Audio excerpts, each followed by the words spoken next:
Boa noite, pessoal. Meu nome é Mirela Carla, está no ar mais um Autospod, podcast mais atípico deste Brasil. Uma salva de palmas! Muito bem! Estamos em São Paulo, realizando algumas gravações aqui. Por quê? Porque eu tô sempre buscando conteúdo novo para este canal, então você me valoriza. Custa nada nessa vida. Já deixa seu joinha, já curte, compartilha. Se você não está inscrito no canal, já me dá esta bolinha, né? Dá uma moral. Aqui você vai encontrar muito conteúdo, muita informação de qualidade, científica, né? O compromisso aqui do canal é que a gente possa trazer o que vale a pena. Na internet tem muita coisa, mas muita coisa ruim, minha gente. Foi muita coisa ruim. Eu, como mãe, já naveguei em muitos lugares obscuros, então tô aqui o quê? Para trazer a luz para você, né? Que essa comunidade seja mesmo um lugar seguro, né? Uma comunidade que a gente possa encontrar bases científicas, não ficar fazendo tentativas, né? Usando nossos filhos de cobaia e perdendo tempo. E eu conto com o apoio de vocês também, tá? Falando em apoio, você conhece o IEPSIS. O IEPSIS é um instituto de capacitação, tanto para pais, profissionais, sobre autismo, transtornos do neurodesenvolvimento. Tem pós-graduação, tem cursos livres, cursos menores, assim, mais pontuais. Vamos dar uma olhadinha.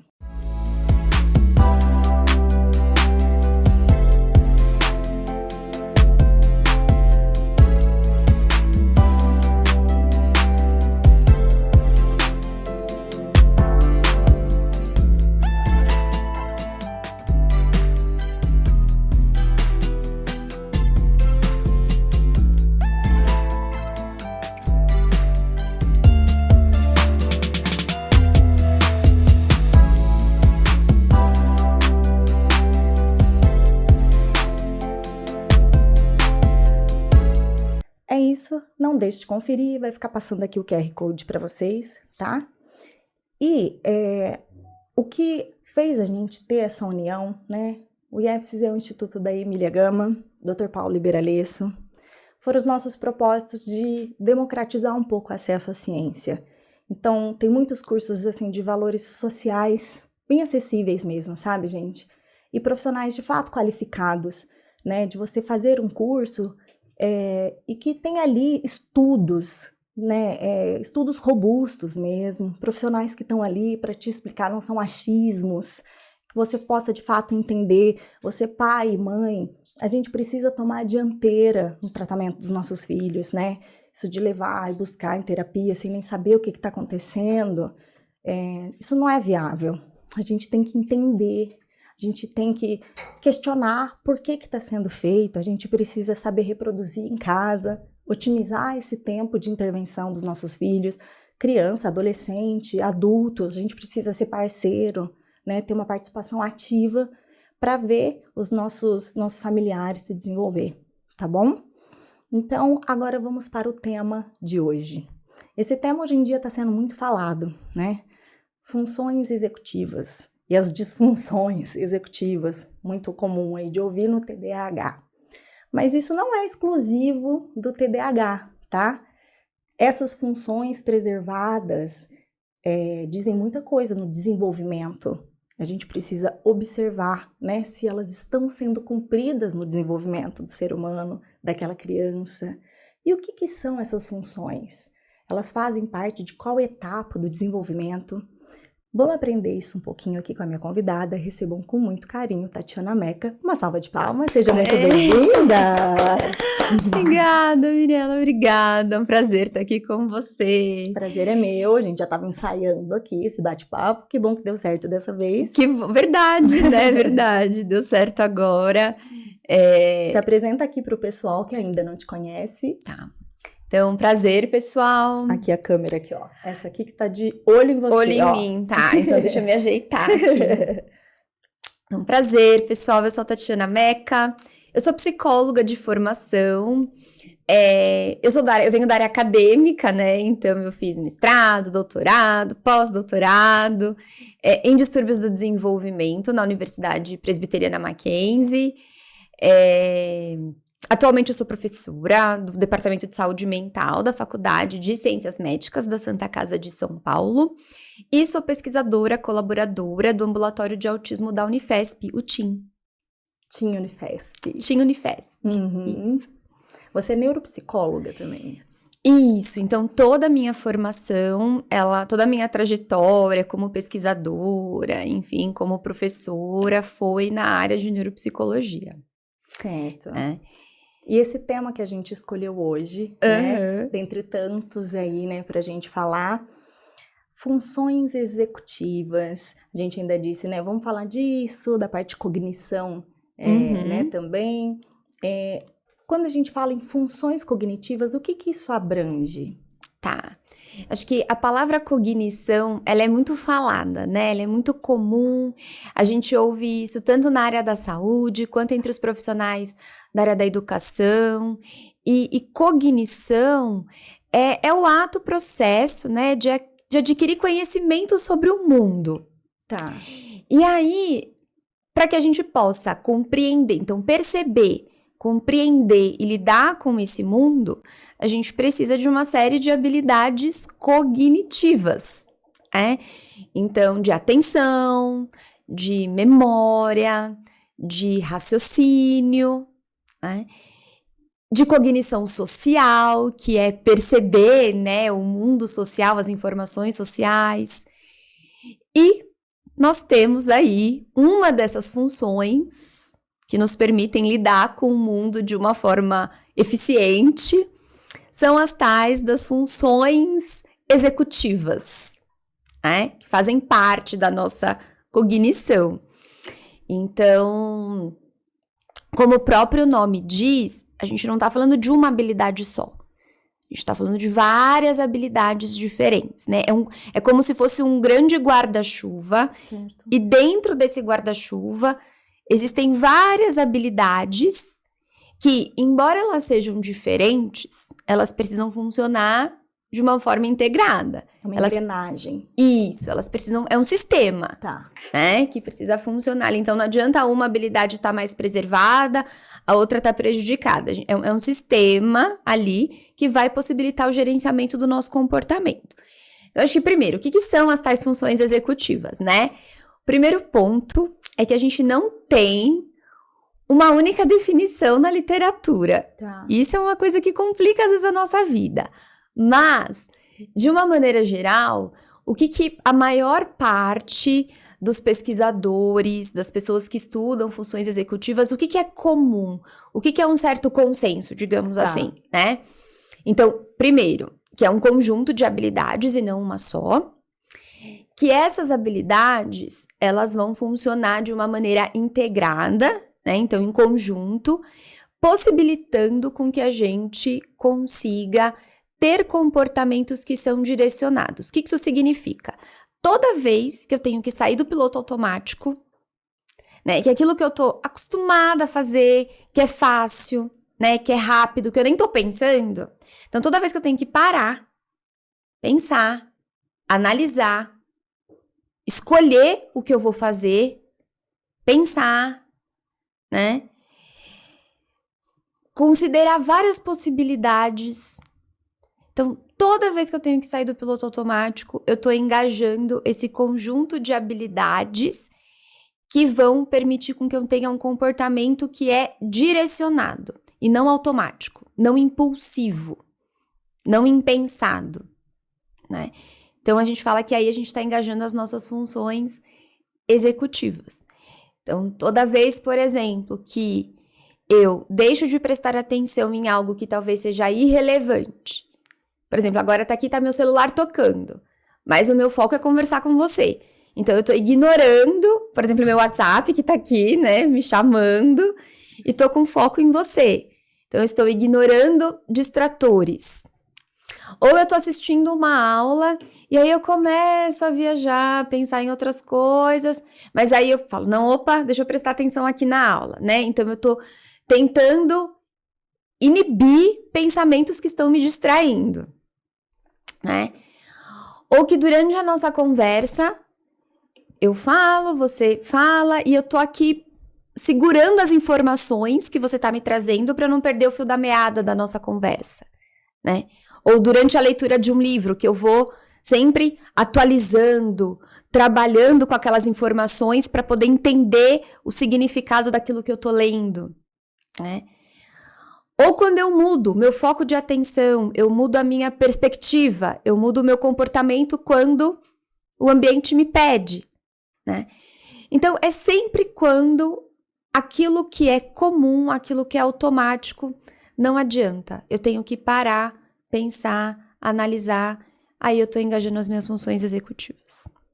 Então, são várias situações novas e que eu preciso ativar várias funções novas mesmo, né? Assim, porque, por exemplo, se eu vou para o caminho da minha casa, às vezes eu chego, eu nem prestei atenção, eu só cheguei lá, porque eu faço isso sempre. Então, eu não preciso pensar. Você engaja menos, né? Engajo menos. Por mais que você faça de uma forma mais automática, algum nível de atenção Sim, ali você nível coloca. Eu coloco. Isso, mas eu não é preciso menos. tá, né? Não. Agora, se você, por exemplo, vai assistir uma palestra sobre um tema novo, algo que você nunca ouviu falar, você está engajando muito mais as suas funções executivas ali. Para tentar relacionar, né? Você vai ouvindo, aí você vai mantendo aquelas informações, aí você vai relacionando com alguma coisa que você já conhece, de repente, para poder tirar uma dúvida, né? Para me fazer perguntas. Então, agora, quando você diz assim para mim, então é quando eu deixo de fazer um comportamento automático como ir todo dia para minha casa fazendo o mesmo caminho. É porque você tá mantendo as informações daquilo que eu tô te falando no que nós vamos chamar de memória de trabalho ou memória operacional, ou seja, é uma memória curta em termos de tempo, em termos de quantidade. Então, você tá ali guardando informações por um curto período para poder trabalhar com elas, para poder me fazer uma pergunta, por exemplo, ou fazer um comentário com base no que eu tô te contando. Certo. Né? Então, aparentemente, parece algo simples, tudo isso que eu tô te falando. Não, pra mim parece bem desafiador. Mas é isso, a gente tem, para uma série de pessoas, o engajamento, né, o uso dessas funções é algo extremamente desafiador mesmo, né? Sair do piloto automático é difícil. E isso envolve até uma economia de energia, assim, do nosso cérebro, né? Se a gente parar para pensar no dia a dia, para o nosso cérebro é muito mais fácil fazer aquilo que a gente já conhece, que está no piloto automático. Gasta menos energia mesmo, né? Consome menos. Isso. Então, é mais fácil eu fazer dessa maneira, né? Isso, dessas funções executivas. Então, quando elas não funcionam, né, direito. E aí? Eu até adiantei isso na chamada, né, dizendo que essas funções executivas não serem tão preservadas não são exclusivas no TDAH. Onde mais a gente encontra uma baguncinha aí? A gente costuma dizer que as funções executivas, os déficits, na verdade, né, os prejuízos, as dificuldades de funções executivas são altamente sensíveis e pouco específicas. Traduzindo, o que isso quer dizer? Que qualquer alteração em relação à formação de sistema nervoso central, qualquer alteração de funcionamento de sistema nervoso central, a gente vai observar em maior ou menor grau alguma dificuldade de funções executivas. Então, por exemplo, a gente vai observar desde quadros, né, do neurodesenvolvimento, então você mencionou no TDAH, mas a gente também vai observar disfunção executiva em indivíduos com autismo, em indivíduos, por exemplo, com transtorno específico da aprendizagem, né? Então, uma dificuldade, por exemplo, na dislexia, a gente vai ter ali uma dificuldade, por exemplo, de trabalhar, de manipular informações auditivas, fonológicas, né? Os sons da fala. Deficiência intelectual. Na deficiência intelectual também, mas aí é porque a gente vai ver um rebaixamento cognitivo geral, certo, né? Então, as funções executivas também vão estar rebaixadas, né? Mas também na deficiência intelectual. Então, nos quadros do neurodesenvolvimento, essas funções vão ser prejudicadas de uma forma bastante comum. Quando a gente vai, por exemplo, para outros quadros, como, por exemplo, em psiquiatria, né, na vida adulta. Então, quando a gente começa a falar, esquizofrenia, bipolaridade, transtornos de ansiedade, depressão. Quando a gente vai também para quadros mais neurodegenerativos, então as demências, como no Alzheimer, né? Demência frontotemporal. Então, a gente... E os quadros neurológicos, quando a gente tem, por exemplo, um tumor, quando a gente tem um acidente vascular, né, encefálico, traumatismo. Então, de uma maneira geral, a gente vai ter, em maior ou menor grau, algum prejuízo de funcionamento executivo. Mas, o que eu queria também destacar aqui é que a gente não vai encontrar prejuízos de funções executivas somente em quadros clínicos, somente em condições onde a gente tem um diagnóstico. Então, por exemplo, quando a gente fala assim, TDAH, existe um diagnóstico, né? Autismo, enfim, transtorno bipolar. A gente pode ter indivíduos com dificuldades de funções executivas, mesmo sem diagnóstico, com desenvolvimento típico. Né? Porque essas funções de controle, né? Imagina como se fosse um controlador de tráfego aéreo, né? Do nosso cérebro, que organiza as informações, que orienta o nosso comportamento, que ajuda a gente a direcionar a nossa atenção, que ajuda a gente até a gerenciar as nossas emoções, tá?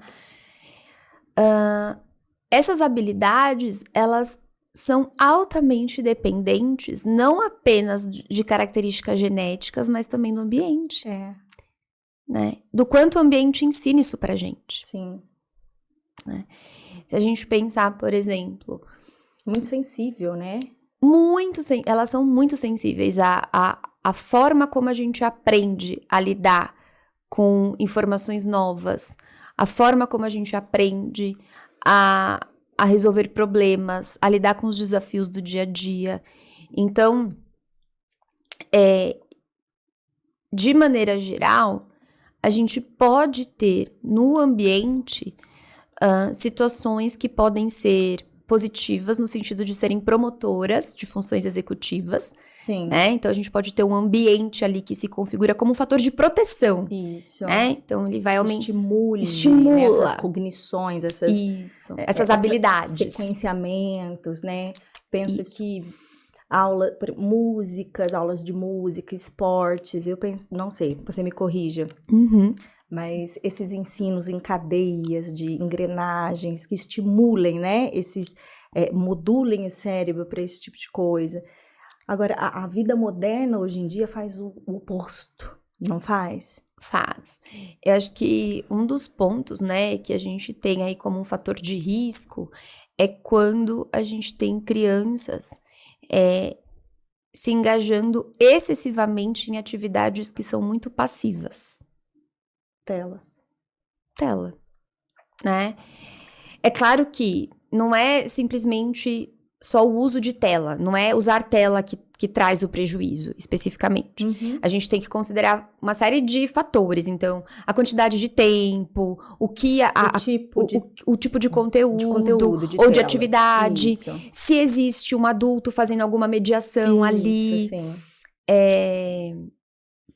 Vou até interromper aqui para fazer uma pausa para contar de um estudo bem interessante que foi feito com crianças com desenvolvimento típico, né? Então, os autores, eles pegaram crianças de 4 a 8 anos e eles colocaram essas crianças em 4 situações. Uma primeira situação com o uso de tela, mas junto com um amiguinho, com um par da mesma idade, fazendo um jogo ali que envolvia criatividade. Uma outra situação onde a criança ficava no uso de tela sozinha, ali de uma forma mais passiva. Uma terceira situação onde a criança brincava sozinha com bonecos. E uma quarta situação onde a criança brincava com bonecos e com um amiguinho também, com um par da mesma idade, né? E aí o interessante é que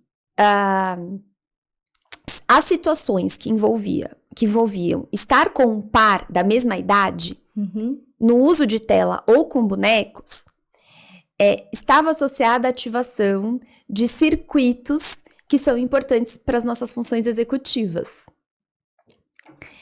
Brincar sozinho, a gente só estava associado à ativação de circuitos relacionados às funções executivas se fosse com bonecos. Se fosse Com a tela, com a não. tela sozinho, não.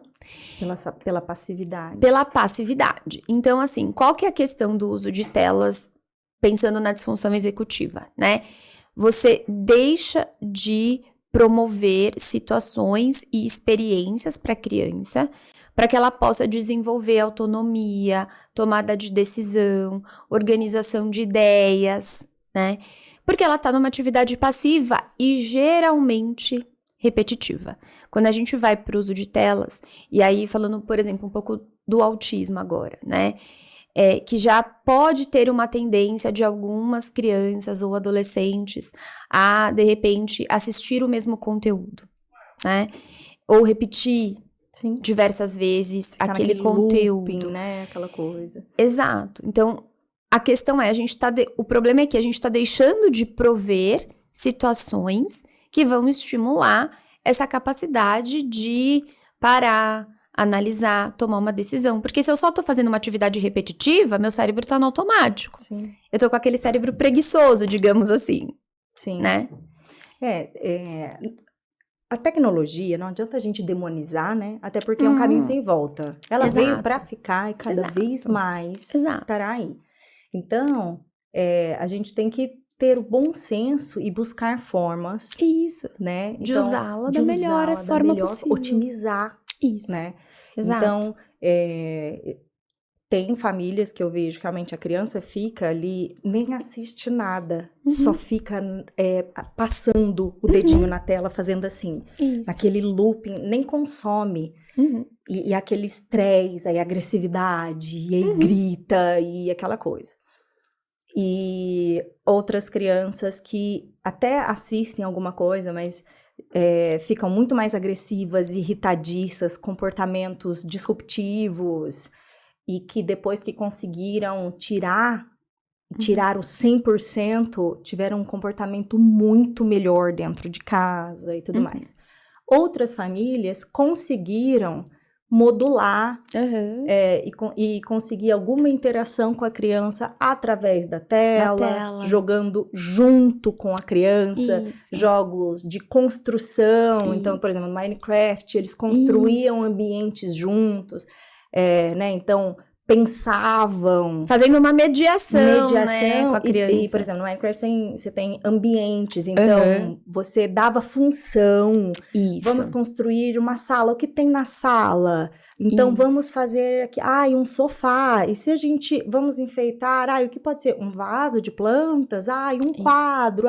Então, veja, não é muito simplista e raso a gente falar é bom ou é ruim. Gente, tem muita coisa no meio disso. É o bom senso, não é mesmo? Isso, bom senso, exato. gente. Não, né? Mas é óbvio que a gente falando a grosso modo, a gente sabe que esse excesso de telas dessa forma passiva hoje tem sido a grande maioria do que a gente tem vivenciado. Tipo assim, é meio que uma forma de abandono do mundo moderno. E nós não estamos falando do autismo, nós estamos falando do mundo moderno. A nova forma de abandono das crianças e terceirização das crianças. É a nova babá. É a nova babá, é a tela. Não tô falando de julgamento de novo. Não. Mas tudo tem consequência, assim, né? Isso, do lado bom e do lado ruim. Isso. Essas são as consequências ruins que a nossa geração tem colhido, né? Exato. Então, esse excesso de estímulos curtos, passivos, e as consequências de como o nosso cérebro tem funcionado, né? Isso. E rápido. Muito rápido. Né? É interessante, por exemplo, a gente tem alguns estudos na área mostrando que os desenhos, eu ia falar da nossa época.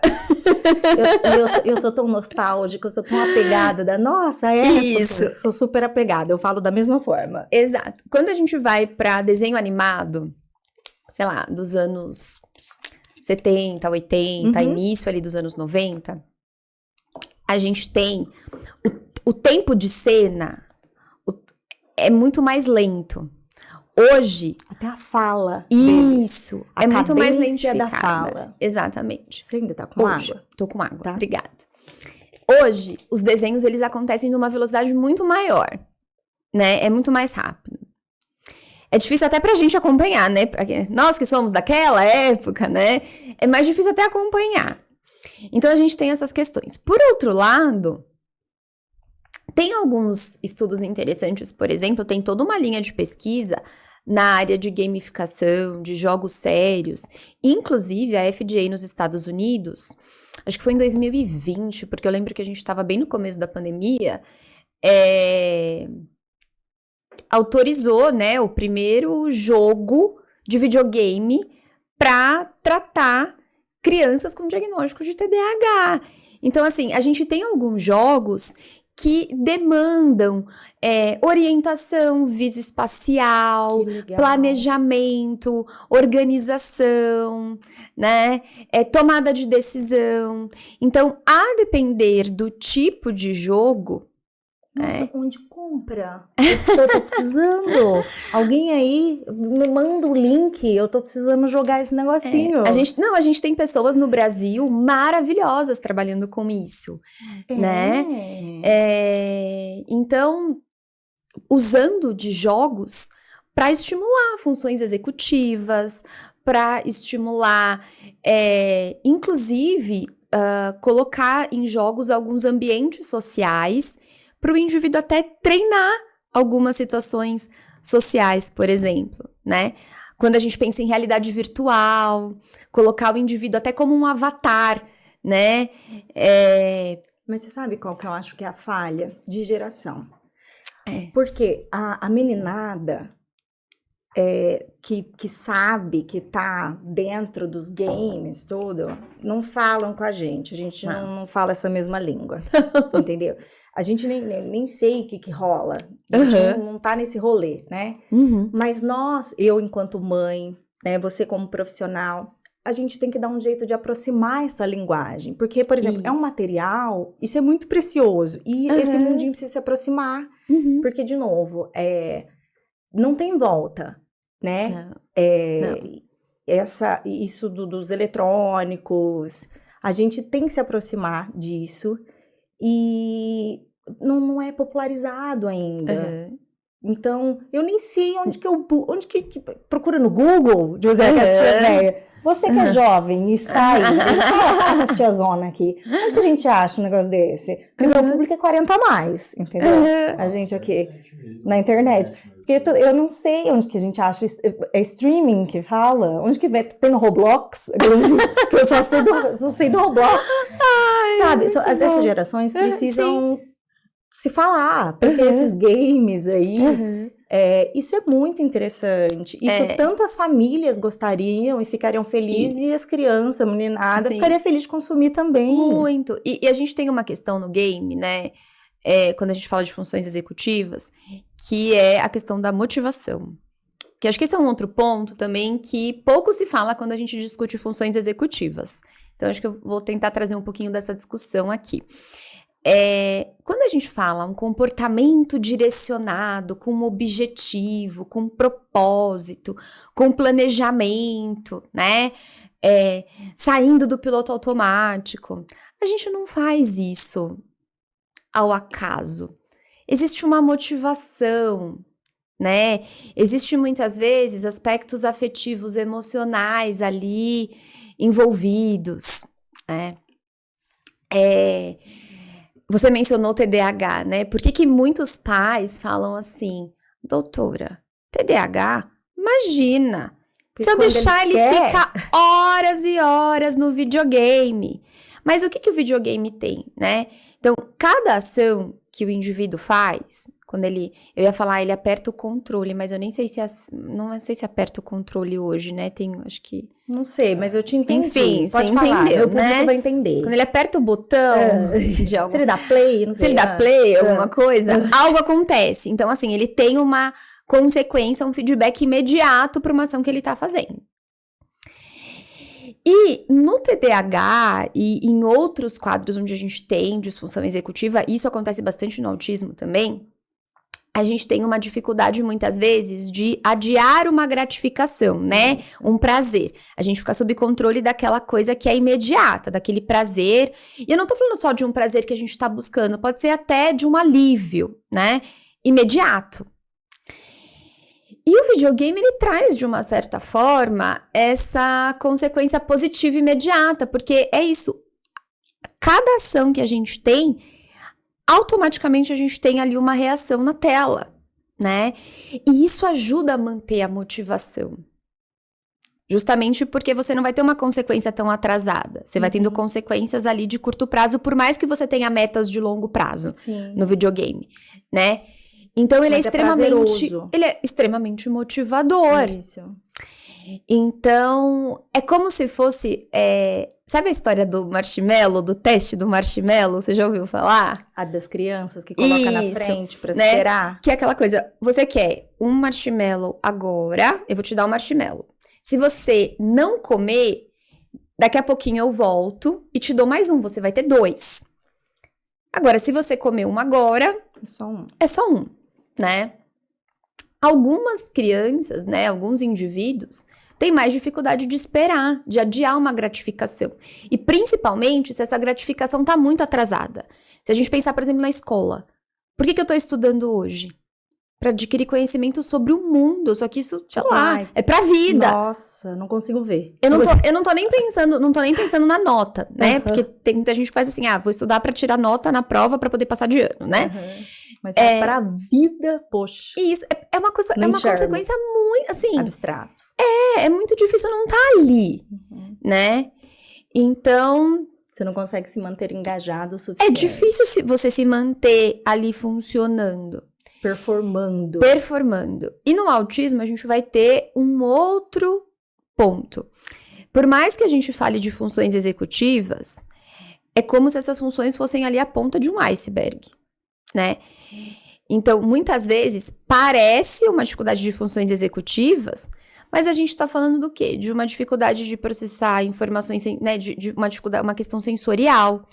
Então, o indivíduo, por exemplo, ele não tá conseguindo inibir, né? Algo, por exemplo, sei lá, o tecido da roupa que tá encostando na pele, isso tá trazendo, de alguma maneira, algum incômodo, ele não consegue inibir essa informação, né? O sistema nervoso dele não consegue ignorar que isso é irrelevante, e ele não dá conta de executar uma demanda porque tá com esse excesso ali de informação sensorial que não tá conseguindo ser filtrada de uma forma adequada, né?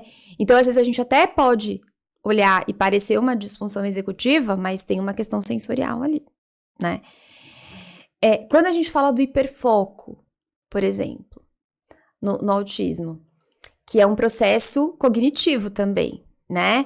É um excesso de foco em algo que faz com que o indivíduo não consiga mudar. E mudar é uma função executiva importante, que a gente fala de alternar, né? Eu sair desse foco de atenção e ir para uma outra coisa.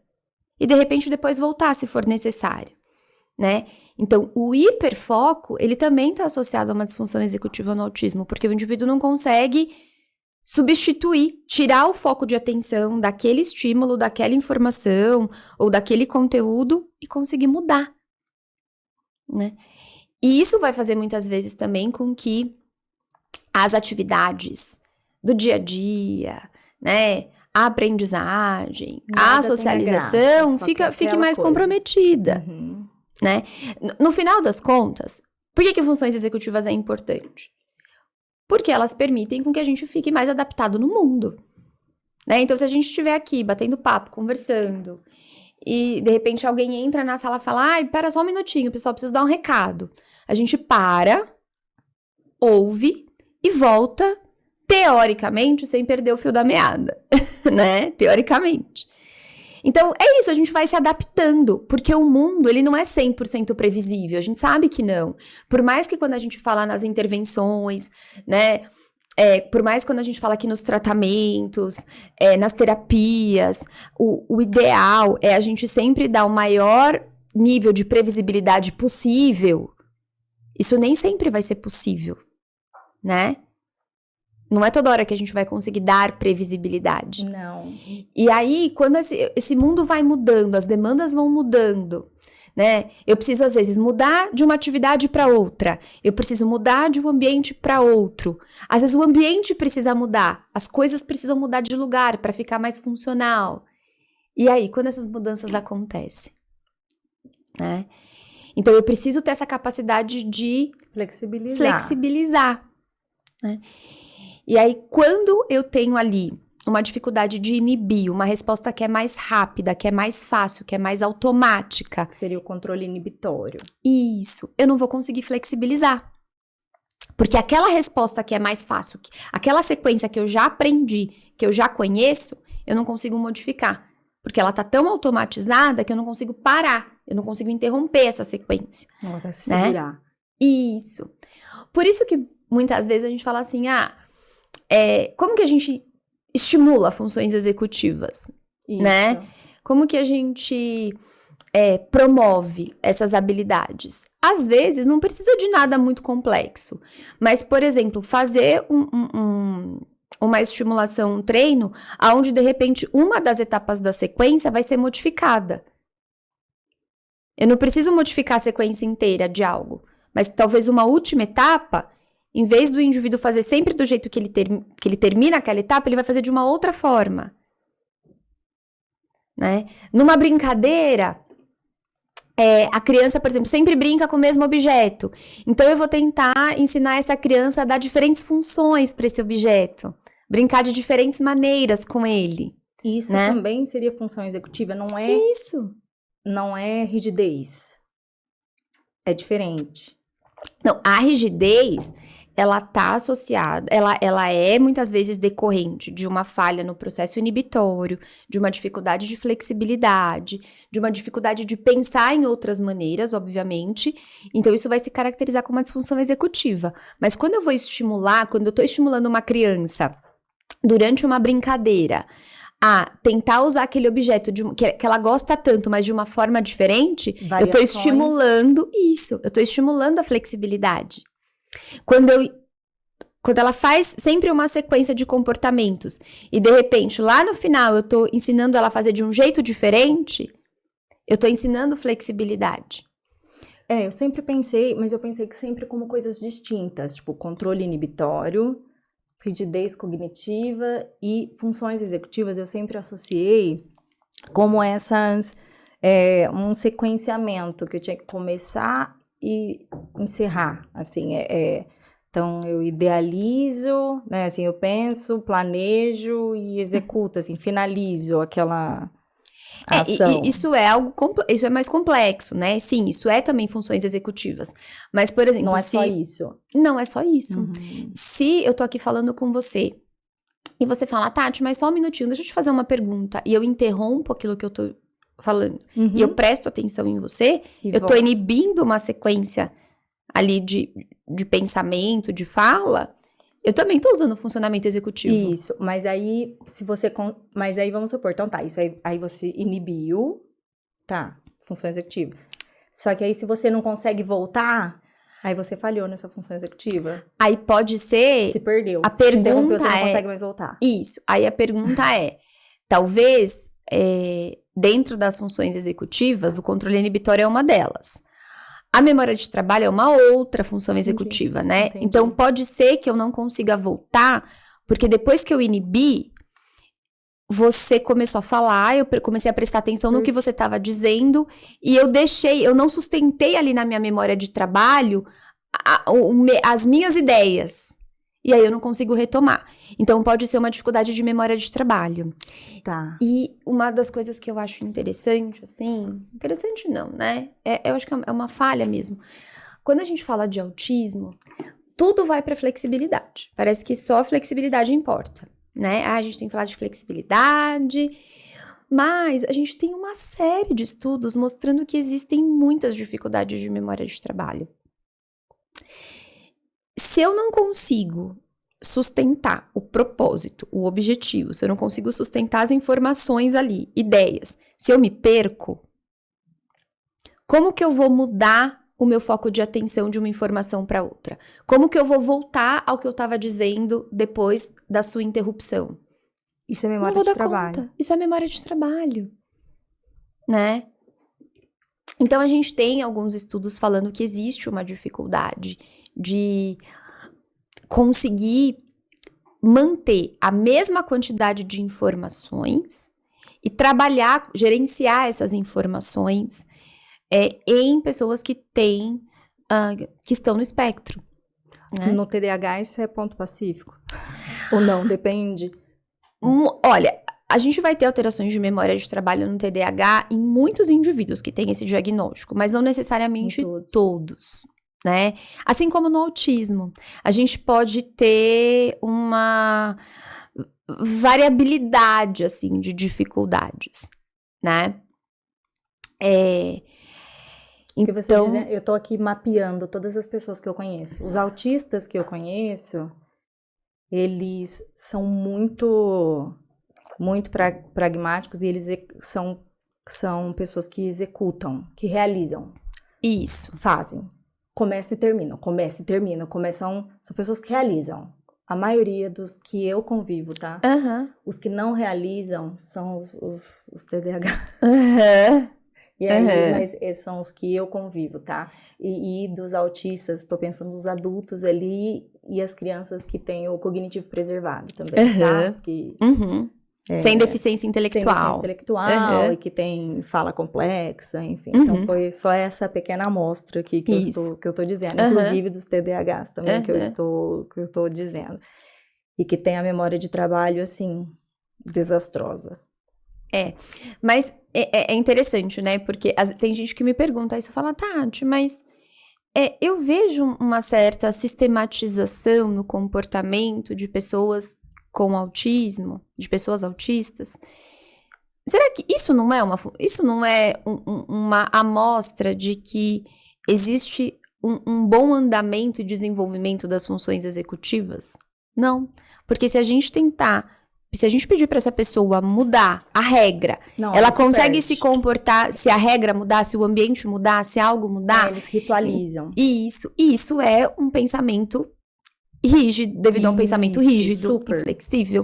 Não inibir aquilo que é mais automático.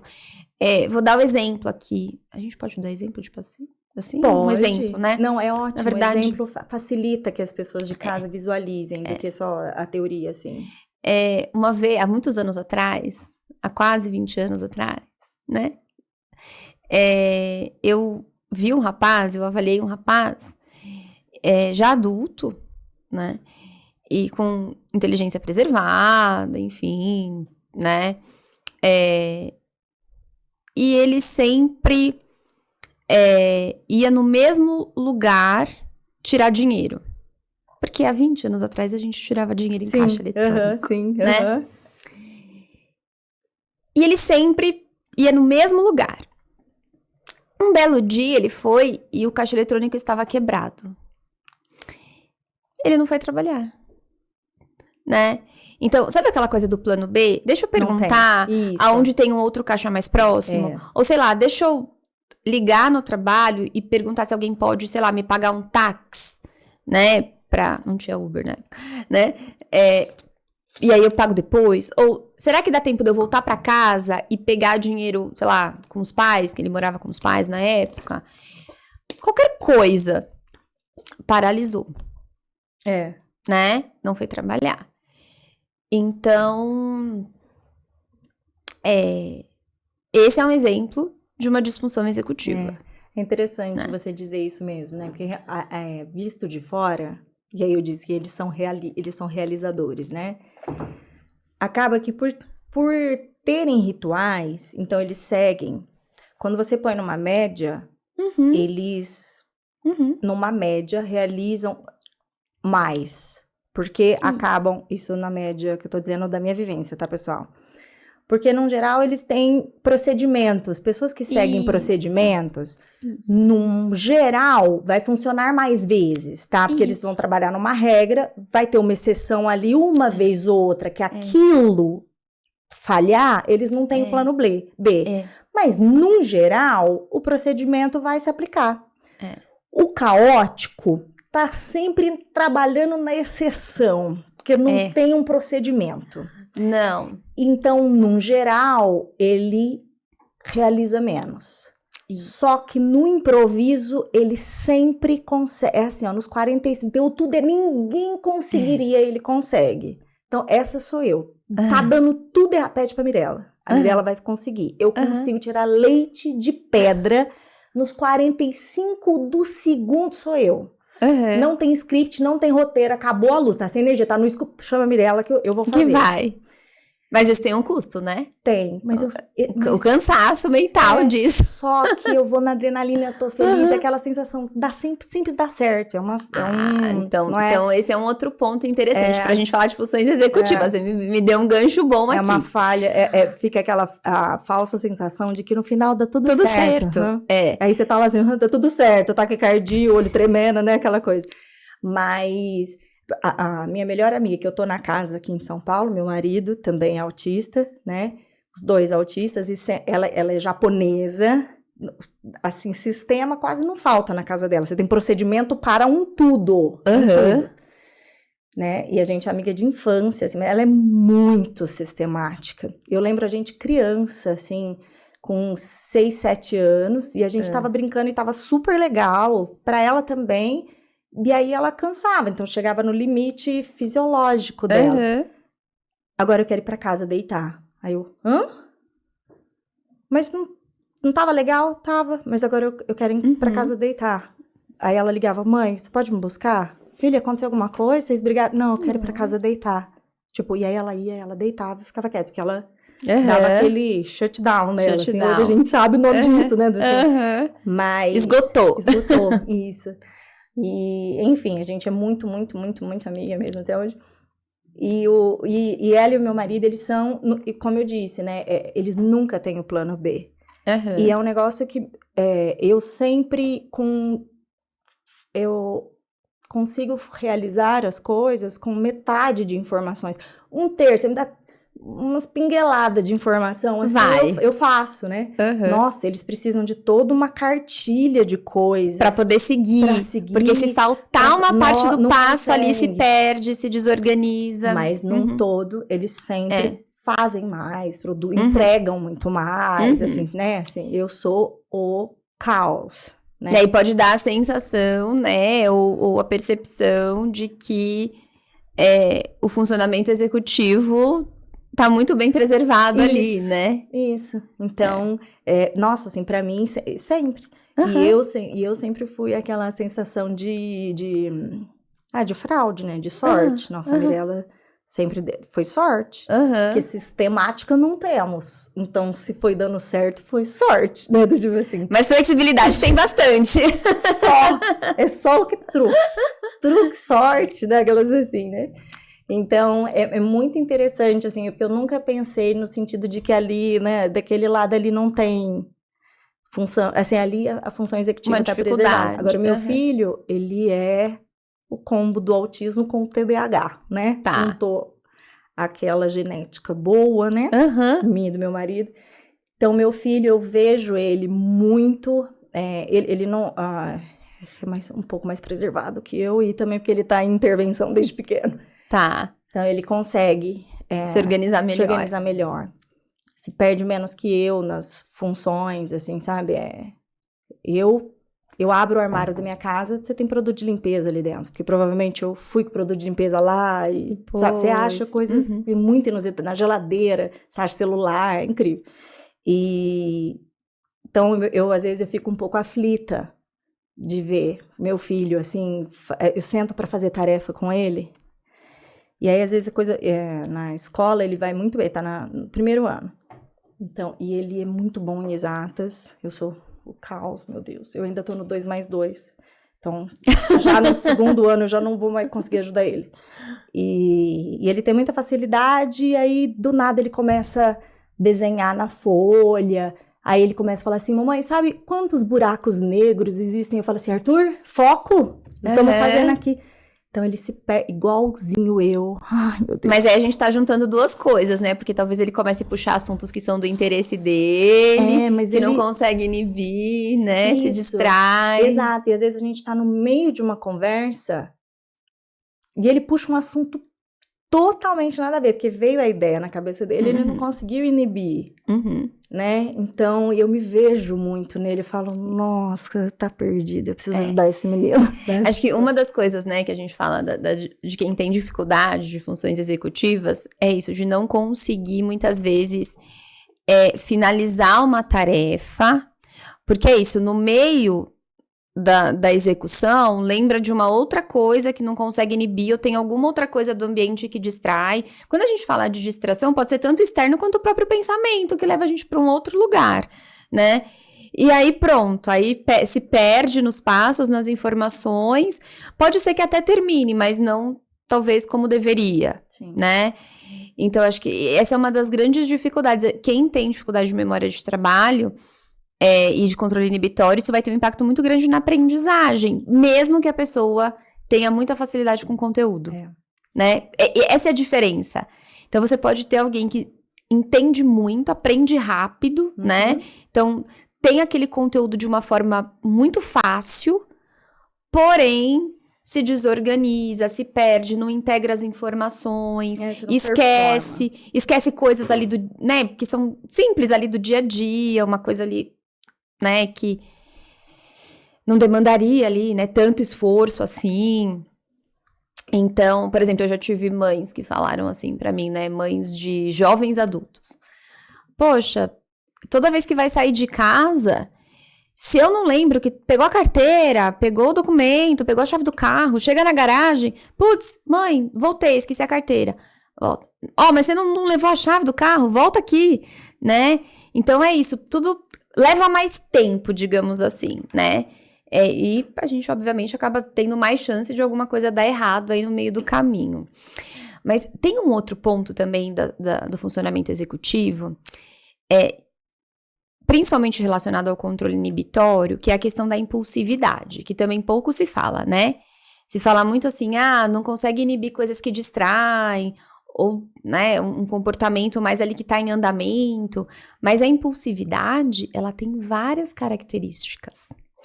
Então, por exemplo, a gente tem uma característica que a gente chama de urgência.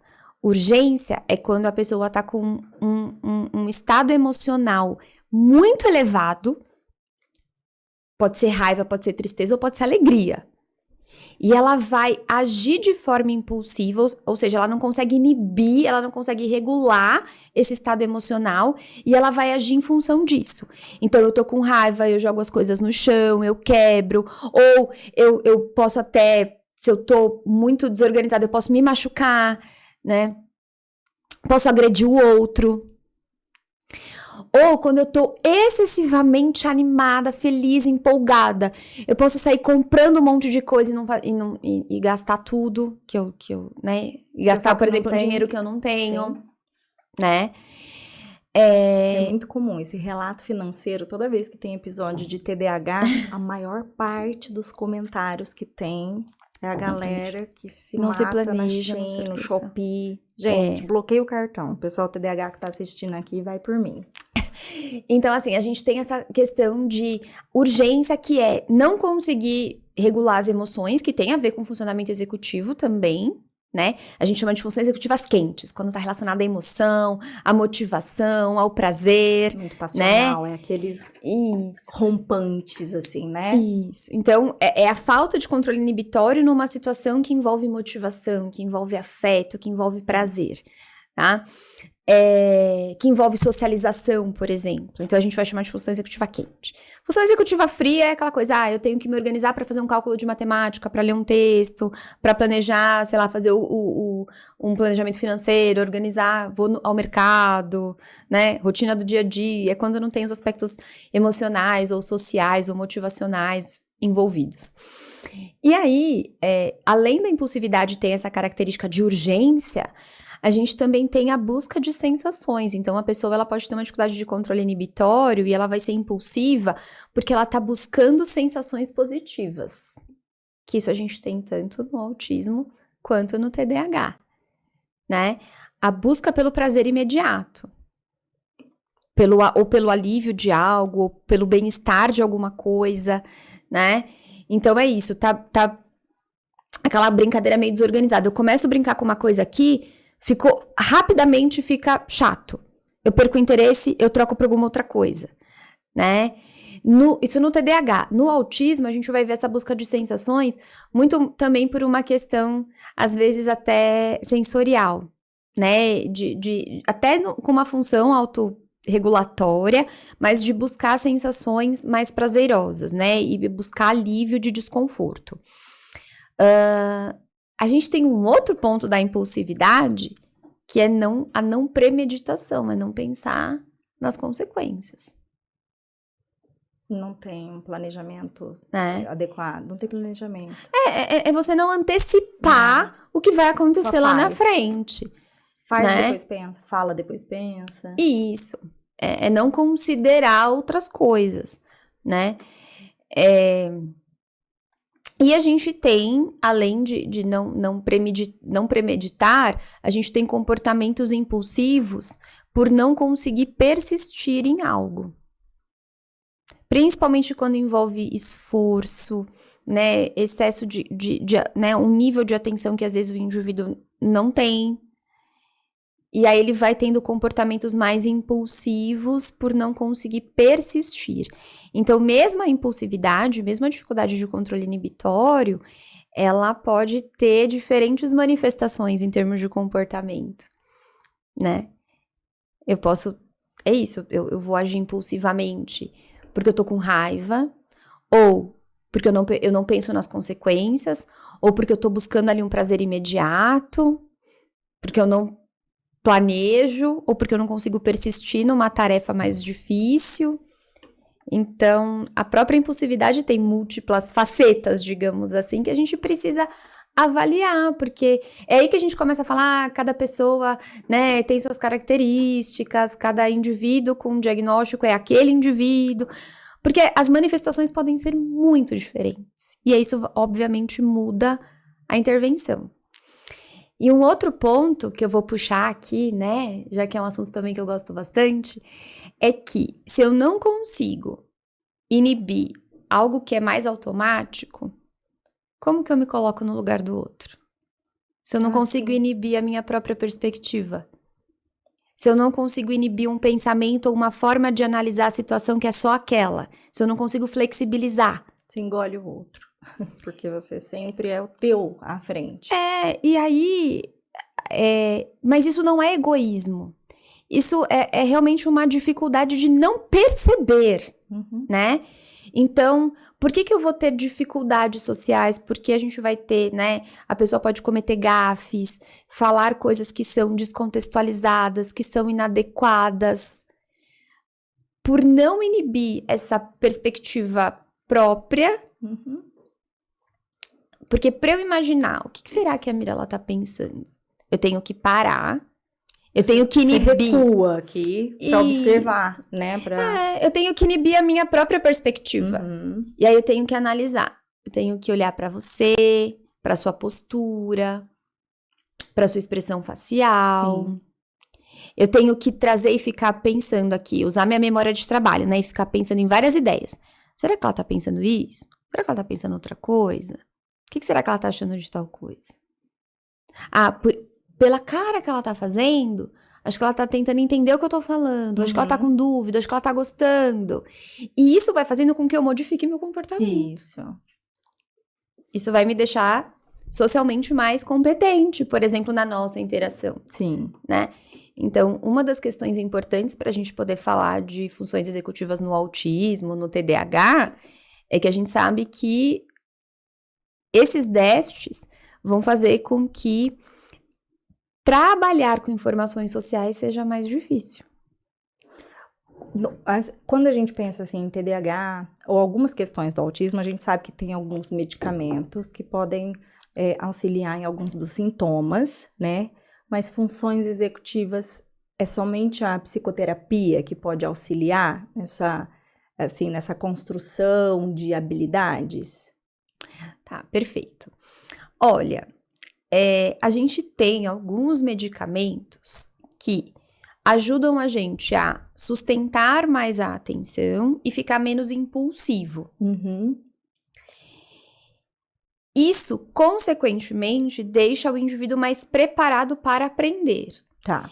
Então, a medicação, ela é sim uma possibilidade de apoio, de tratamento para ajudar nas funções executivas.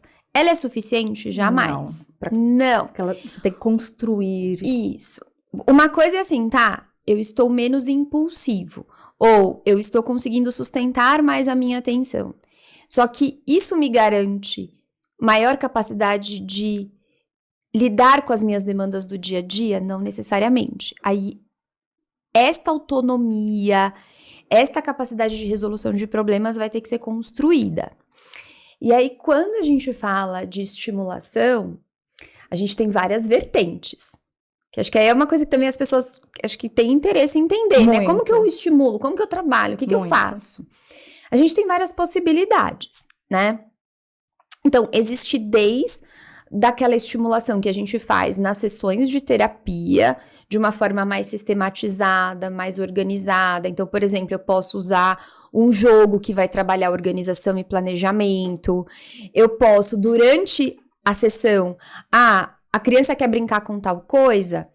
Então, tá bom. Então, a criança vai me ajudar a planejar a brincadeira. Ela vai pegar os objetos junto comigo, ela vai construir o cenário da brincadeira ou do jogo junto comigo. Na hora que a gente terminar de brincar, ela vai me ajudar a guardar. Ela vai me ajudar a monitorar o tempo da brincadeira. Então, eu tenho algo que pode acontecer dentro do contexto do consultório, mas eu tenho a vida. Né? Funções executivas é para a vida. Isso. Então, a forma, por exemplo, como a gente organiza o ambiente em casa, como a gente interage com a criança, como a gente estimula a criança. Então, às vezes, por exemplo, em vez de só dar a regra e dizer faça assim, a gente pode perguntar para a criança que outro jeito você poderia fazer isso. Deu certo? Não deu. Você consegue pensar de uma outra forma? Se a criança não consegue, então, vou tentar fazer assim, vê se você acha que dá certo. E aí dá um modelo, né? Isso seria terapia cognitivo-comportamental? Dentro da linha cognitivo-comportamental? A gente tem estratégias da terapia cognitivo-comportamental. Análise do comportamento. Análise do comportamento. A gente tem várias estratégias dentro da análise do comportamento para trabalhar flexibilidade. Então, por exemplo, ensinar a criança a responder de uma forma diferente, com o mesmo estímulo.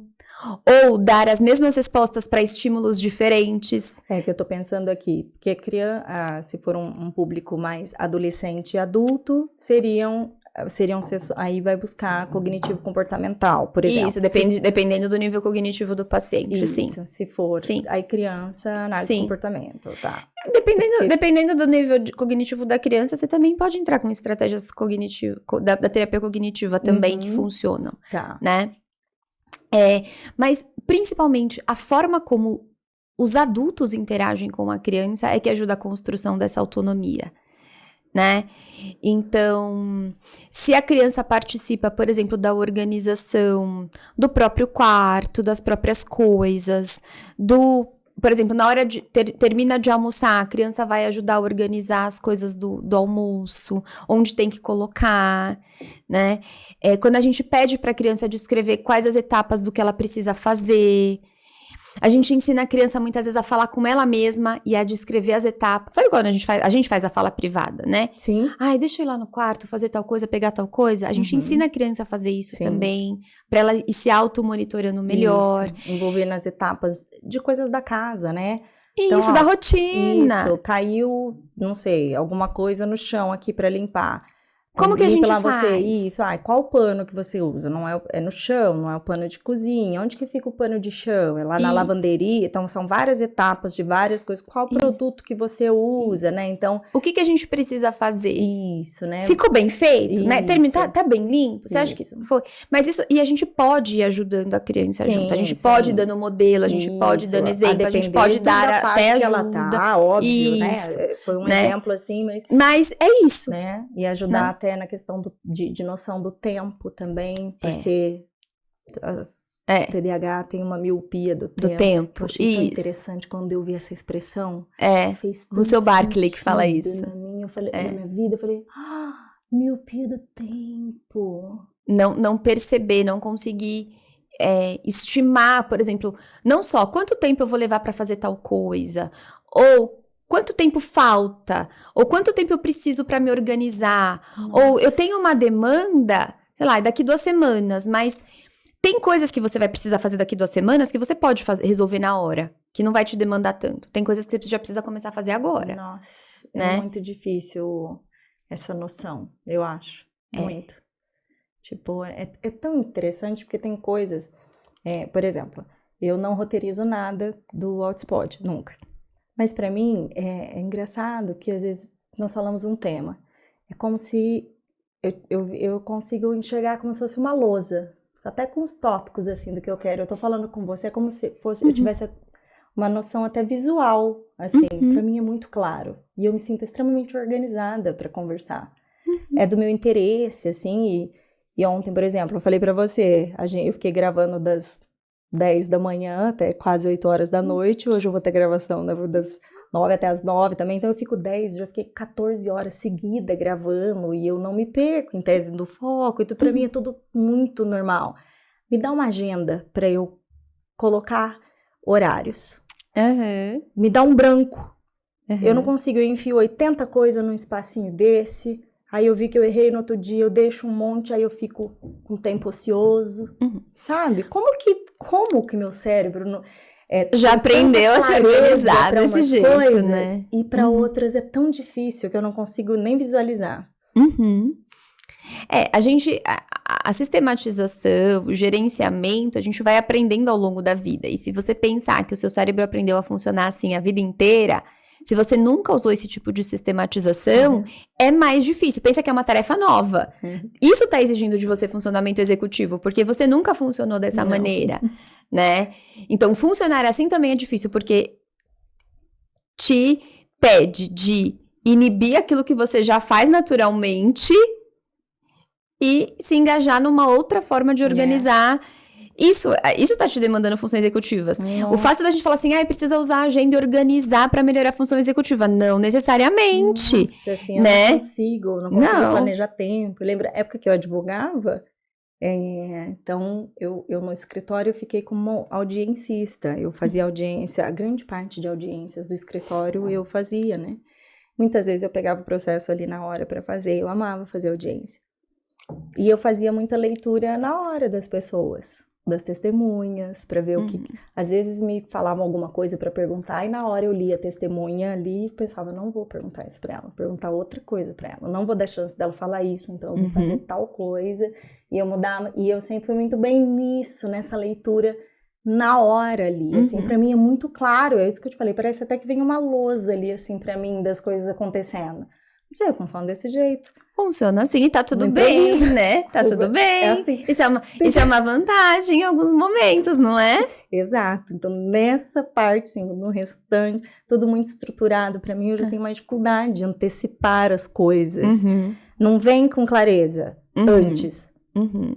Não vem. Tem coisa que eu consigo ver na hora, ali com a pessoa. Palestra. Já estruturei palestras, cheguei e falei totalmente diferente. Era outro público, não tinha nada a ver. Eu senti outra coisa e falei totalmente diferente. E, enfim, funciona mais ou menos desse jeito. Mas tá bom, não era isso o que eu ia dizer. O que a gente tá falando? Sobre a questão da estimulação, né? Isso. Então que... Às vezes, a família fica, então será que eu vou precisar de longas horas de intervenção? Quando a gente fala de funcionamento executivo, é aquele pouquinho por dia, sabe? Isso, você tem que incorporar... na rotina. Isso, e criar esses caminhos, né? Isso. E porque eu penso, às vezes as pessoas acham que o medicamento, você vai dar o remédio e é isso. Não. E não é. Não. Essas cognições, esses caminhos cerebrais, né? Que você vai criando. Remédio não ensina repertório. Não ensina repertório, exato. Então, o meu, que tá todo disfuncional, ele tá tatuado de uma forma disfuncional. Para apagar essa tatuagem de 40 anos e criar um novo caminho, é mais difícil. Então, você, coleguinha que tá em casa, seu filho é novo, aproveita. Pra criar uma boa tatuagem no cérebro do seu filho, entendeu? Gostei dessa analogia da tatuagem. Não é? Mas é mais ou menos isso mesmo. São São caminhos, caminhos, né, cognitivos que a gente vai criando. E quando você repete muito um caminho, uma forma de ser, o cérebro é um pouco preguiçoso, a gente repete aquela forma, é a lei do mínimo esforço, no automático a gente segue de novo aquele caminho. Então, é importante que a gente não deixe as nossas crianças, a gente não faça a rotina com os nossos filhos no piloto automático, fazendo por eles, fazendo por eles, né? Então, eu sei que na correria, muitas vezes é mais fácil a gente fazer, né? Então, você não precisa colocar o seu filho para fazer toda a rotina da sua casa o tempo inteiro. Escolha um período. No horário da manhã, do café da manhã, ele vai ajudar. Ou então é no almoço, ou então é na janta. Isso. Ou no final de semana, então, ele vai participar ativamente. A mochila da escola é ele que arruma, a tarefa depois ele... Enfim, alguma coisa, né? Para ajudar com que ele construa esses caminhos. E, Mirella, eu fico pensando assim, não necessariamente, porque na hora que a demanda vem, por exemplo, precisa ir pra escola, tá no horário, precisa arrumar a mochila, não adianta querer ensinar naquele momento. Naquela correria ali não, porque ali é... Um momento onde, né, a criança tá mais tranquila, você também. Então, vamos aprender a arrumar a mochila. O que precisa ir na mochila? Né? O que você tem que olhar? Tem que olhar a agenda para saber o que vai precisar de material, por exemplo, para o dia seguinte. Então, você pode, em alguns momentos mais tranquilos, conseguir ensinar a criança, né, a se organizar, a se planejar, a se, né, automonitorar, até a criança perceber quando ela faz alguma coisa errada e ela tem que voltar e fazer diferente, nesses momentos mais tranquilos. E até sentando pra brincar, quando você senta e brinca com a criança, inventa uma brincadeira diferente, faz algo novo, né? Vai passear num lugar diferente. Sempre que você tá trazendo uma demanda que não é o piloto automático da criança, a gente tá dando oportunidade dessa criança desenvolver funcionamento executivo. Isso. Né? Tati, eu ia até te perguntar, quando a gente estava dizendo até assim, de questão de tratamento, então... a abordagem de TCC, análise de comportamento, né? Então, essa terapia, você disse de, às vezes, jogos, algumas atividades que vão atuando de forma a flexibilizar, novas soluções, novas estratégias, né? Eu sempre bato muito na tecla aqui, né? De práticas baseadas em evidência. Isso. E a gente sabe que na internet vive pipocando coisas. Milagres. Ah, sim. Isso para o TDAH, isso para não sei o que lá. E hoje eu tenho ouvido falar muito aí na internet de neurofeedback, neuromodulação. Você já ouviu falar disso? Sim, Tá. Sim. E eu sei que você é uma pessoa da ciência e que tá aí por dentro, né? Do que eu vi, tá? Tá. Não tem estudo robusto, ciência, que diz que, tipo, olha, isso aqui... Porque as promessas do que eu li de Instagram é que, tipo, como se, isso aqui dá uns choquinhos, faz um negocinho, conserta toda a circuitaria cerebral. Ah, que delícia se fosse assim! Você sai funcionando. Queria eu, né? Ia ser muito então, fácil. Olha, porque o que a gente vê tá tendo resultados maravilhosos, como se você fosse lá e desse uns eletrochoques ali na sua cabecinha e você sai daí funcionando, entendeu? Não. E aí, Tati, o que você tem pra dizer? Tá. Então, eu vou dizer o que a gente tem e o que a gente não tem de evidência, tá? Em relação a essas técnicas. Então, pensando em evidências de longo prazo, assim, que isso ajuda, né?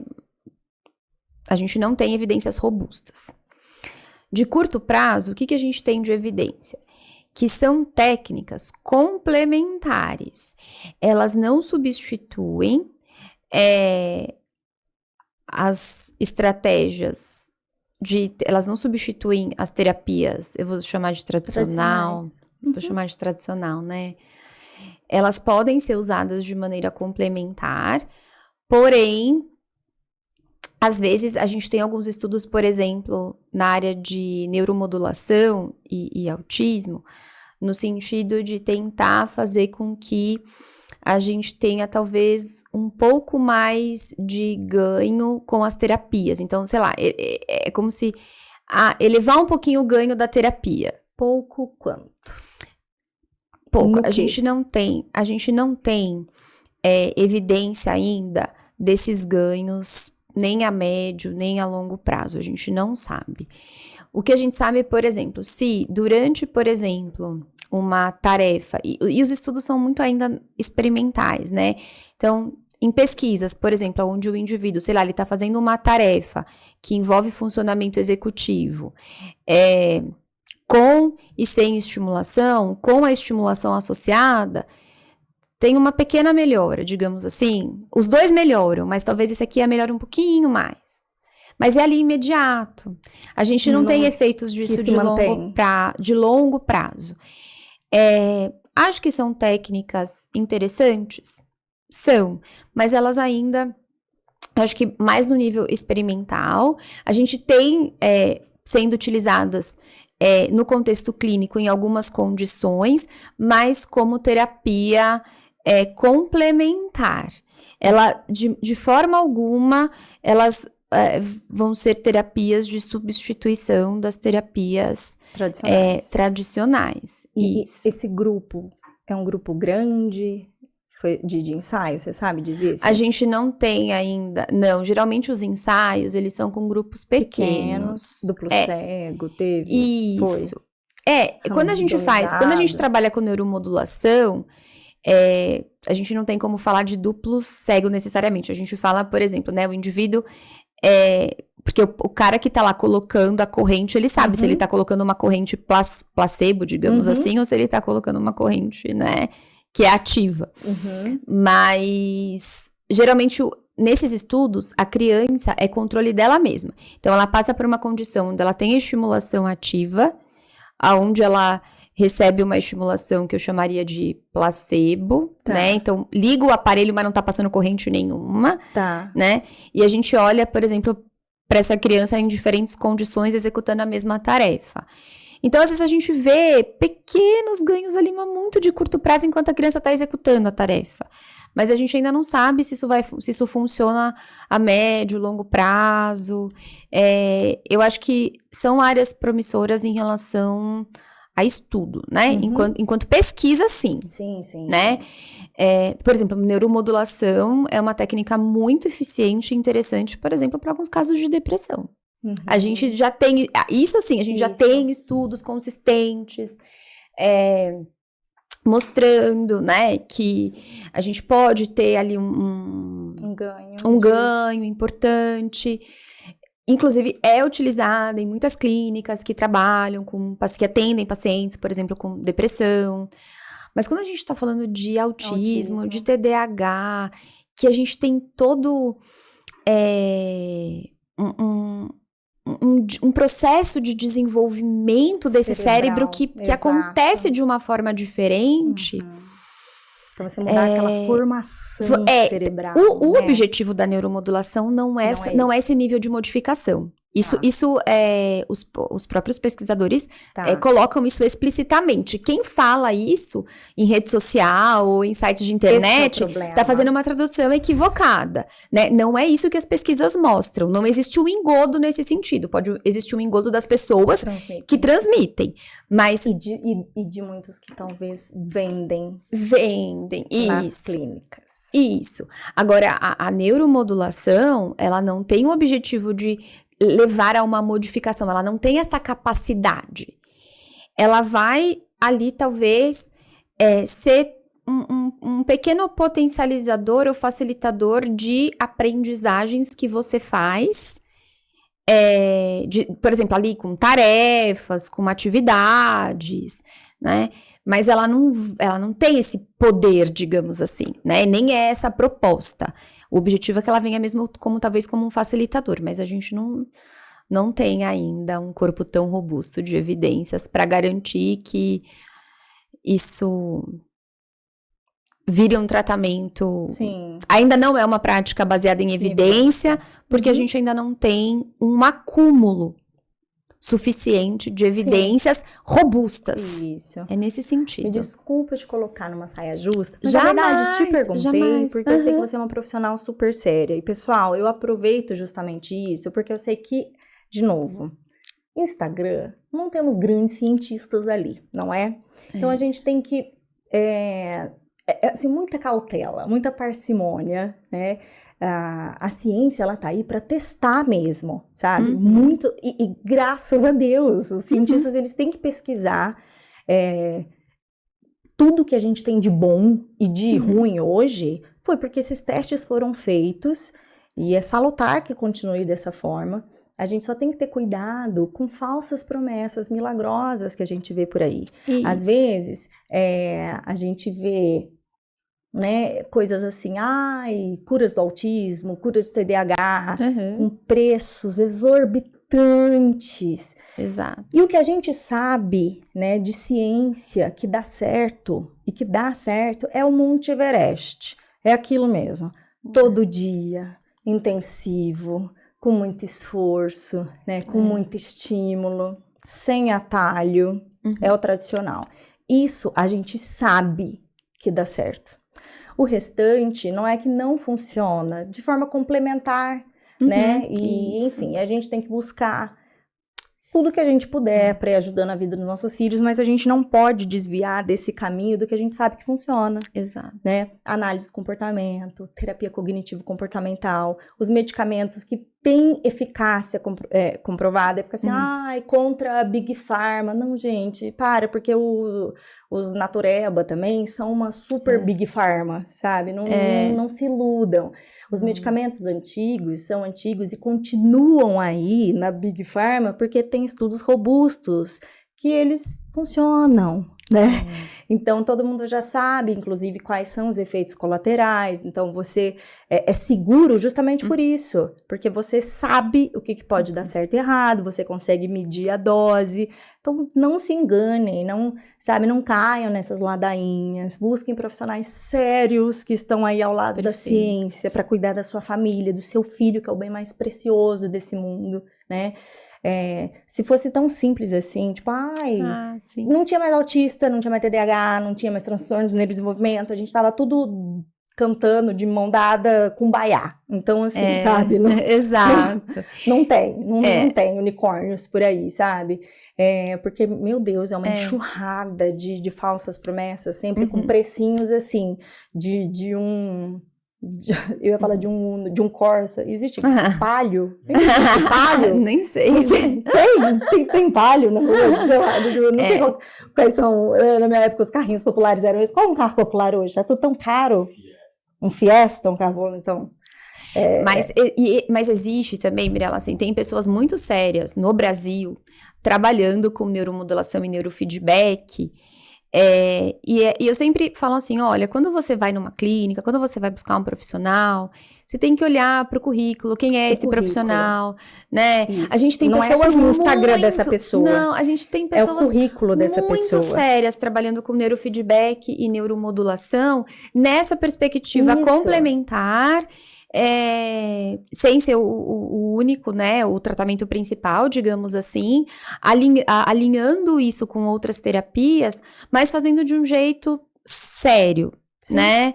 Então, acho que a minha dica também é quando a gente começa a olhar para essas terapias, até para ser uma terapia complementar, ela tem que ter evidência de que ela funciona como complementar. Isso. Tem isso também. Porque às vezes quando a gente fala complementar, dá aquela ideia assim, eu vou fazer a intervenção tradicional e, sei lá, eu vou falar, gente, desculpa. Eu vou tomar uma homeopatia aqui, uma aguinha com açúcar, uma bolinha de açúcar aqui, né? Sim. Eu vou ser cancelada, certeza. Nossa, mas tudo bem, vamos lá. Mas assim, aqui no meu canal, é só o que temos, tá? Cancelamento. Fique super à vontade, não tenha medo, entendeu? Então, assim, então quer dizer que eu vou tratar o meu filho com alopatia, mas também vou dar a bolinha de açúcar pra ele, né? E como terapia complementar. Não, gente, até para ser reconhecido como um tratamento complementar de suporte, também tem que ter evidência de que aquilo é um suporte. Isso. Então, quando a gente fala neuromodulação, neurofeedback, né? A gente sabe que não é o tratamento central. Por exemplo, no TDAH. Gente, eu vou falar. Tratamento para TDAH, para os sintomas cardinais, os sintomas centrais do TDAH, são os psicoestimulantes, Sim, né? Isso. E quando não funciona, agora a gente tem a tomoxetina, né? Uhum. Enfim, são os medicamentos. Isso. Para os sintomas específicos, Isso. Uhum. né? Então, a gente precisa, até para dizer que é uma terapia complementar, a gente tem que dizer, tem evidência como complementar. Isso. Uhum. Então, hoje, o que eu posso dizer, então, de neuromodulação e neurofeedback? Como terapias complementares. Tá. Isso. Ótimo. Tá? Porque senão também dá essa sensação de que a gente pode fazer qualquer coisa que é complementar, que vai dar tudo certo, né? Tô complementando, né? Porque tem aquela coisa assim, e não tem evidência que faz bem, mas também não tem nada que faz mal. Não tem um discurso desse também? Tem, então, isso não é terapia complementar. Isso é importante, gente, eu vou deixar. Não é terapia complementar. Isso, né? Não é. E pode fazer muito mal, sim. Isso.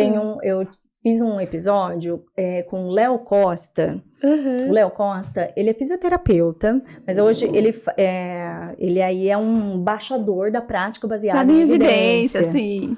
E foi um episódio maravilhoso, maravilhoso. Mas tanto que eu fui xingada, meu Deus do céu, porque o povo, assim, se você falar, por exemplo, contra a dieta do autismo, homeopatia, tem alguns tópicos que é seita.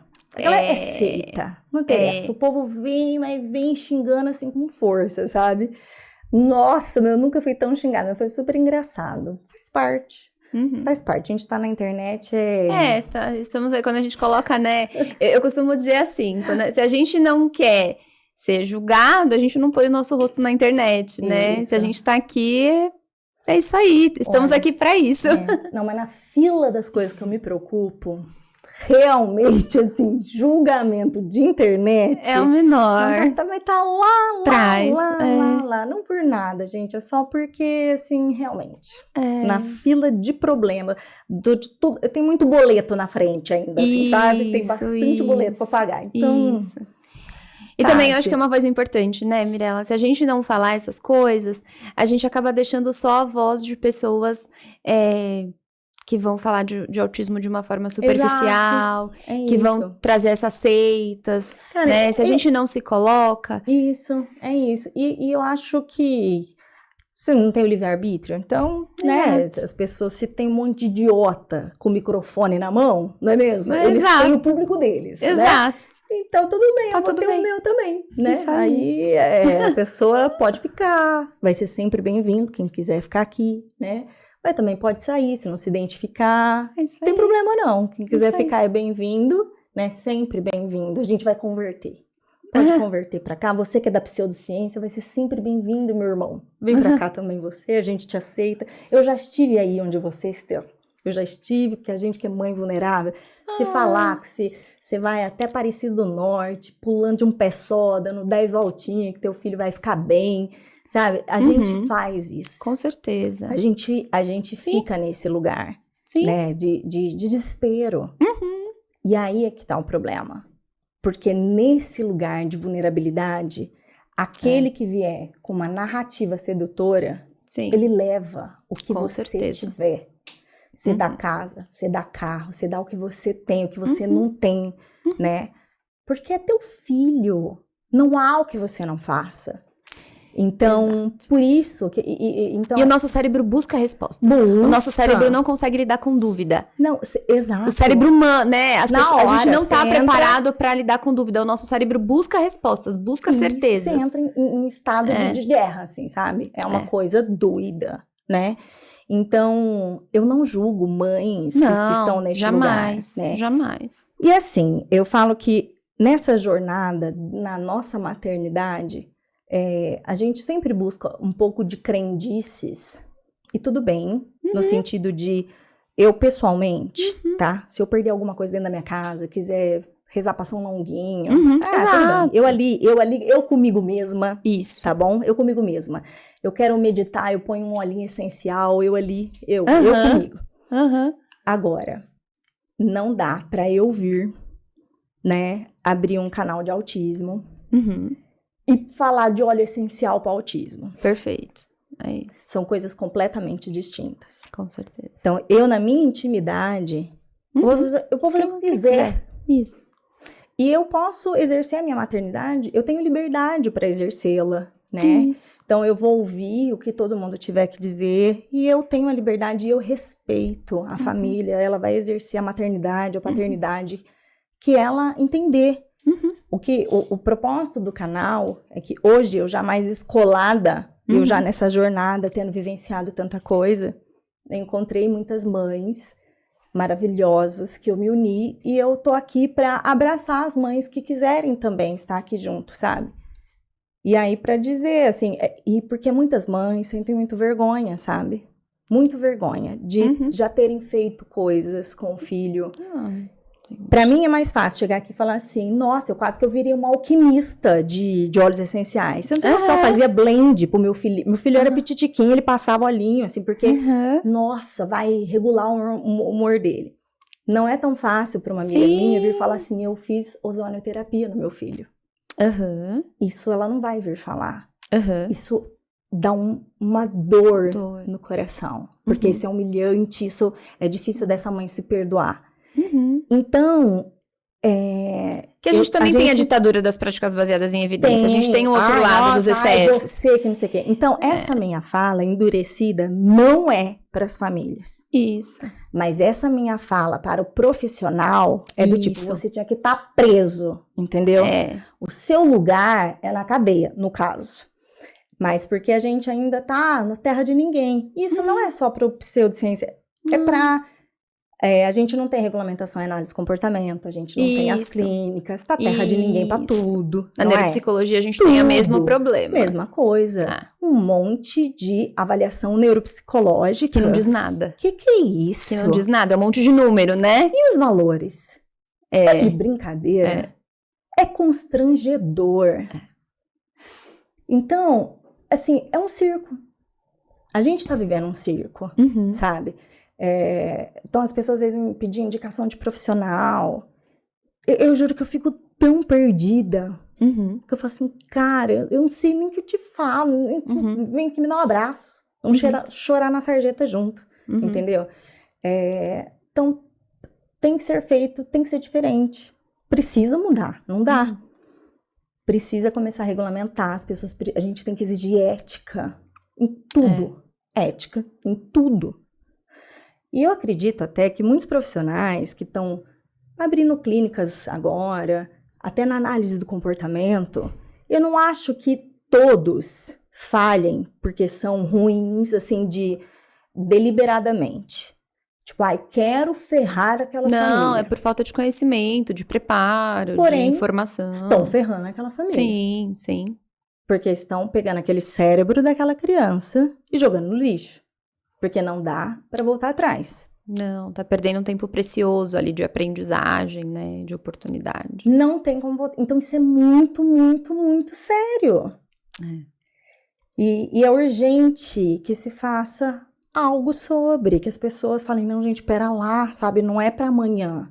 Olha aqui, tá passando o tempo de todo mundo, olha quantas famílias estão perdendo cérebros. Cérebro. Oi, passou mais um ano, mais um cérebro. Mais um cérebro, mais um cérebro. A gente não tá se dando conta disso, sabe? Então, eu tenho falas muito duras mesmo, eu sou super emocionada, passional, e eu tô super confortável nesse papel. Porque o dia que... Você pode, né? Não, o dia que eu não tiver mais, aí tá errado. Porque eu não me conformo das pessoas que estão vendo isso, estão participando nesse circo e estão confortáveis nele. Elas que estão erradas, não sou eu. Né? O difícil, né, é que a gente sempre vai ter público, né, pra isso, né? A gente tem também o ganhar a confiança das pessoas falando de uma forma passional também, né? Falando de uma forma superficial, às vezes. A gente vai ter público para isso. Então, enquanto, infelizmente, a gente também tem público, a gente vai ter essa disseminação a gente vai ter más práticas profissionais. Tem, todas as áreas tem, né? Mas, Tati, eu sou muito poliana. Você lia poliana? Eu tenho uma amiga que ela fala, eu sou muito poliana. Então... Muito. Eu ainda sou poliana. não, mas... Para cada pessoa, assim, ruim que eu encontro uma outra boa, mas, assim, muito boa. E aí ela me recarrega, entendeu? Então, chegou uma outra maravilhosa, mãe barraqueira, queimadora de pneu aqui, Ana Paula Chacur, que eu vou gravar com ela daqui a pouco também, entendeu? Bem-vinda! Então, isso também vai me reabastecendo, sabe? Isso. E você que tá aqui aceitou vir pra gravar comigo. Timidamente, Tá vendo? Mas doeu. Não, jamais. Tá vendo como que flui o bate-papo? Então, isso, acho que pensar assim, ai, cara, não é isso, sabe? Não podemos desistir, estamos no caminho certo. Sim, com certeza. Não, e a gente faz, né? Acho que a gente tem um grupo de profissionais também que estão ali na luta por isso, né? Sim. A gente se dedica muitas horas, a gente estuda, a gente por isso que eu tô caçando busca. vocês. Então, pra de alguma maneira tentar modificar algumas coisas, né? Algumas práticas, né? Algumas atuações que a gente tem visto aí. A gente tem movimentos dentro da análise do comportamento, dentro da neuropsicologia, para tentar regulamentar melhor algumas coisas, dar diretrizes. Para não ficar essa coisa, né? Cada um faz o que quer, do jeito que quer. Que é isso, a gente tá falando de pessoas, né? Você falou muito de crianças, né? Mas é isso, a gente tá falando de pessoas. Então, seguimos na luta, né? Tati, muitíssimo obrigada por esse bate-papo, pelo seu tempo. Eu que agradeço. Pessoal, vocês que estão aí, se não se inscreveram no canal, se inscrevam, já deixam seu joinha. Para quem quiser e puder, se torne membro também do canal. É uma forma aí de ajudar na produção de conteúdo. Tem algumas aulas gratuitas para o pessoal que é membro. Tem o grupo de WhatsApp dos membros, que a gente bate papo, fofoca bastante, mas tem muita troca, tá bom? E fiquem ligadinhos até o próximo episódio. Um beijo, tchau, tchau. Beijo, tchau, tchau.